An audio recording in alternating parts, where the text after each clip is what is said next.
अब तुम्हारे हवाले वतन साथियों, अब तुम्हारे हवाले वतन साथियों.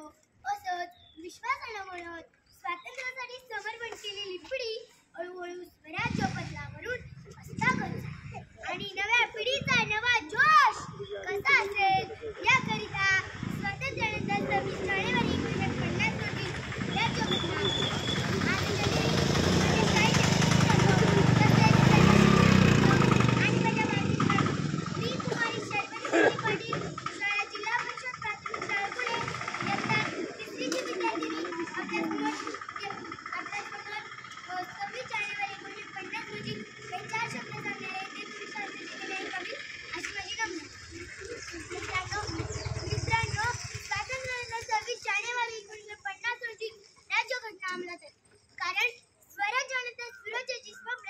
भारतीय जनता पाहुणा पंडित जवाहरलाल नेहरू, सरदार वल्लभभाई पटेल आणि लाला लजपत राय यांच्या नेतृत्वाखाली भारत सुकाळने नांदेल असे दिसू लागले.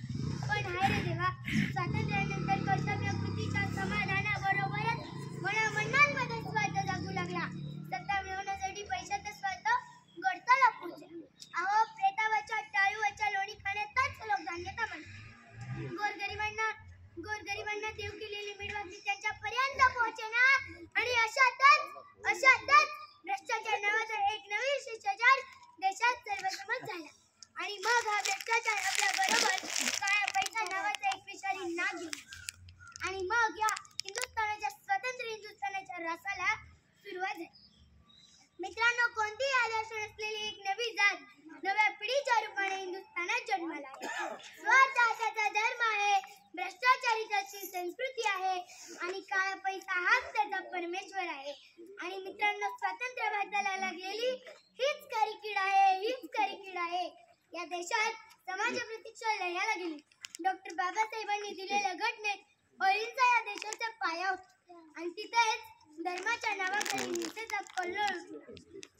त्यागाच्या आहारी देशप्रेमाच्या भावनी जिथे पूर्वजनांनी रक्त सांडले तीच मती स्वार्थाच्या आणि धर्माच्या नावाखाली रोज होणाऱ्या रक्तपातात रोज राज्यघटनेच्या तरतुदीनुसार दर 10 वर्षांनी परिस्थितीचा आढावा घेऊन यात बदल करावा असं खुद्द बाबासाहेबांनी लिहून ठेवलं.